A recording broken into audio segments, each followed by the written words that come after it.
Government sources say Meta has apologized over the removal of Prime Minister Narendra Modi's video from Facebook. According to sources, Meta termed the removal a technical glitch from its side.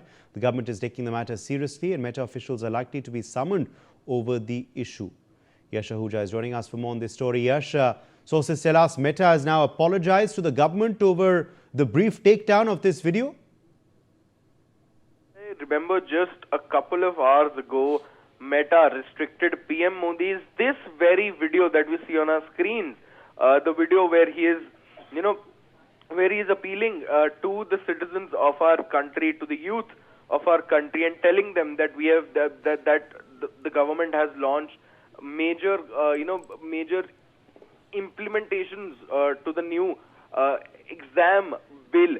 This video was blocked in India by Meta. Now, the government sources, what tells NewsX is that the social media giant has now apologized over the removal of this video from Facebook. According to sources, Meta termed the removal as a technical glitch from its site, saying the video was taken down in an error. A Meta spokesperson stated that the content was removed in error and has since been restored. The video in question, remember, was PM Modi's first address to the quote-unquote Gen Z, to the youth of our country during the students' protest. This was briefly restricted on Facebook in the early hours of July 28. The government, remember, is learned to be taking this matter seriously. The Meta officials are likely to be summoned over this issue. But right now, the biggest news is that they have unblocked the video and they have apologized over their brief intervention. Okay. Pavan Duggal, a cybersecurity expert, also is in fact joining us now live. Pavan Duggal, what do you make of this news coming in through our sources that Meta reportedly has apologized for briefly taking down this video? They've attributed it to a technical glitch. I don't think apology is of any consequence. You are an intermediary under the Information Technology Act. You are required to exercise due diligence under Section 79(2)(c) of the Act. You choose not to do so. You block the video of the Prime Minister of the country and you say, oops, sorry, apologies. That suffices. Sorry, that does not suffice. That tantamounts to exercise of non-due diligence. That being so, I think the legal consequences must follow, which is that the company must be stripped of its statutory exemption from legal liability under Section 79(2)(c) of the IT Act. But for that, the onus is back on the government. Let's see, is the government going to take a very lenient stand, which it has been taking all these years against all these intermediaries, or would it want to give a salutary, deterrent message? I'm of the firm opinion that service providers in India are invariably going ahead and not complying with the provisions of the law. With the result, a mere apology, a mere oversight, a mere afterthought is not really going to suffice for compliance. So let's see what the government does, because there was clearly, when we talked in the morning, I said there was no basis for the government to pass an order blocking the video of the Prime Minister. So obviously this order was not existent. They've of course attributed it to a technical glitch. Do you buy that argument, Pavan Duggal?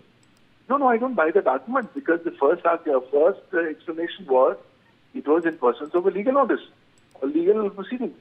Now, from legal to technical, you can't jump from one bucket to the other. And this is nothing but trying to escape legal liability. I don't think this kind of a matter needs to be taken very, very lightly. In fact, if the government takes it, it's going to show poorly on the government. Let's look, here the biggest service provider is making a mockery of your legal processes, of your law, of trying to block, and indeed blocking the video of the Prime Minister, and first giving an explanation that this is because of legal reasons. And when legal reasons are investigated, found that there are none existing, you now shift on to an alternate argument of technical glitch. Sorry, these arguments do not really stand on their feet. And therefore, the onus is back on the government, that it must take urgent, effective, deterrent action against the service provider, so that these kind of recurrent activities can be reduced or minimized in the coming times. Okay, let me in fact quickly also ask you, Pavan Duggal, now about these questions which are arising over the leniency now to Meta. Do you believe more accountability now needs to be affixed, not just to this particular company, but to these social media companies in general? There is a lot of arbitrariness, many people are saying, over leeway given to them, over arbitrary decisions that they take. The fact is that there have been many other controversies as well, including child pornography in the recent times, for which no real serious penalties were affixed, were they? See, today, the service providers have a wonderful new argument. Sir, the AI did it. I didn't. So, can't make me responsible. They are actually exploiting the basic loophole that exists under existing Indian law, which is that India doesn't have a dedicated law on artificial intelligence. And the Information Technology Act 2000 is completely silent. But having said that, I don't think that this argument is going to hold water. Yes, they are bang on target that India doesn't have a dedicated law on either artificial intelligence or even AI accountability. But having said that, please understand we have in place the Information Technology Act 2000, which is a special legislation pertaining to everything in the electronic format. Further, Section 21W of the Information Technology Act defines extensively and comprehensively the term intermediary.